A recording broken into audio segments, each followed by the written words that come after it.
મારું સરકારશ્રીને એક જ નમ્ર વિનંતી છે કે જે ગયા ઓગસ્ટ મહિનામાં સરકારે હાઈકોર્ટે ચુકાદો આપ્યો છે કે 24,800 વર્કરબેનને અને 20,000 રૂપિયા હેલ્પરબેનને માનદ વેતન ચૂકવવામાં આવે. અમારું માનદ વેતન ન ચૂકે કરીને અમને લઘુત્તમ વેતનમાં સમાવેશ કરે, એમાં પણ ન કરે તો અમને વર્ગ 4ના કર્મચારી ગણે. અમે સરકાર પાસે એવી અપેક્ષા રાખી છે કે અમને વર્ગ 4ના કર્મચારી ગણે. અમારો પગારનો વધારે તો કાંઈ નહીં, અમને 10,000 મંજૂર છે, પણ વર્ગ 4ના કર્મચારી તો અમે સરકારી કર્મચારી તો ગણાય. એકાય કર્મચારીમાં ગણતરી નથી. લાંગી પાંગી ગણતરી કરી અને અમારું માનસિક મનોબળ સરકારે ભાંગી નાખ્યું છે.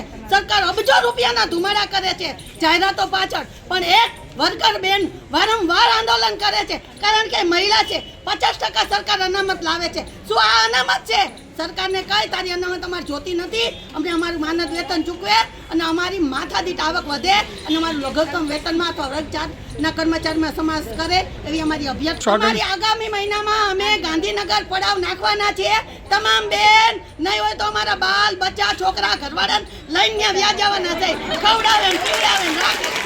આજે આપ સૌ જાણો છો કે સરકારશ્રી દ્વારા ઘણી વાર અમે રજૂઆત સરકારશ્રીને તમામ જિલ્લા વતી કરી છે, તેમ છતાં આજ સુધી કોઈ નિર્ણય આવ્યો નથી.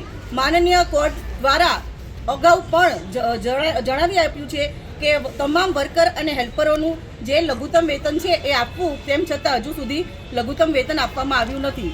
વારંવાર બહેનો અનેક વાર રજૂઆત કરે છે, અનેક વાર હોબાળા કરે છે, અનેક વાર આંગણવાડીઓ બંધ રાખે છે. ના છૂટકે અમારે આંગણવાડી બંધ રાખવી પડે છે. આજે અમે તમામ જિલ્લામાં બહેનો ભેગી થઈ છે. ઓલ ગુજરાતમાં બધે બહેનો જિલ્લા વાઇઝ આજે આ પ્રોગ્રામ આપવાની છે. અગાઉ સપ્ટેમ્બર મહિનામાં અમે લોકો ગાંધીનગર માટે મોટા પ્રોગ્રામ કરી રહ્યા છીએ. જો સરકાર સૂતી હોય તો તે સરકાર જાગી જાય. આજે અનેક પ્રશ્નો છે કે તમે જુઓ કે 10,000 વેતન છે અને હેલ્પર બેન કે જેનું વેતન છે 5,000. 5,000માં તમે વિચારો કે શું થાય આટલી મોંઘવારીમાં. એ બેન સવારે 9 વાગ્યાથી આવી અને 3 વાગ્યા સુધી આંગણવાડીમાં કામ કરે છે, તેમ છતાં એને 5,000 વેતન મળે છે. અને અમને બહેનોને આજે 50થી વધારે કદાચ કામગીરી સરકારની કરવાની હોય તો એક આંગણવાડી વર્કર બેન કરે છે કે જે પાયાથી લઈ અને ઉપરની ઊંચી ઇમારત સુધી જે ઇમારત આજે છે એ અમારી બધી વર્કરો થકી છે.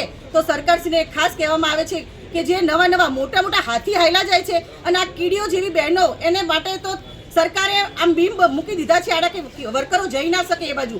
એટલે સરકારને ખાસ કહેવામાં આવે છે એવીટી લાઈન મૂક્યું છે. આજ તમે વિચારો કે 3 વર્ષનું બાળક આંગણવાડીમાં આવે છે, એ બાળક શું સામે જોઈને બેસી શકવાનું છે? આજે 30 બાળકો આંગણવાડીમાં હોય, 2 બાળકો આમ જોતા હોય, 2 બાળકો ઊંચું જોતા હોય તો એ બાળકોના ફોટા આવતા નથી. તો જે હેડ કાઉન્ટમાં ફોટા આવે છે એનું જ બિલ મળશે.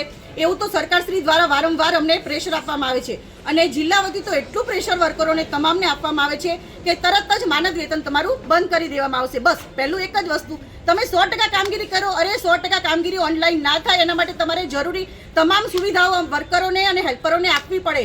આજે કેટલી વર્કરોની આંગણવાડીઓ એવી છે કે જ્યાં ચોમાસામાં પાણી પડે છે, જ્યાં પૂરતી સુવિધા નથી, આવવા જવાના રસ્તા બંધ છે, તેમ છતાં 100% કામગીરી કરો, નતર માનદ વેતન ખતમ. બસ સરકારને 100% કામગીરી જ કરાવી છે. બાકી સરકારને પોષણ માટે કોઈ પ્રકારની કંઈ જ બાંધછોડ કરવી નથી. ખાસ તો એક જ છે કે 24,500 રૂપિયા પગાર વધવો જોઈએ.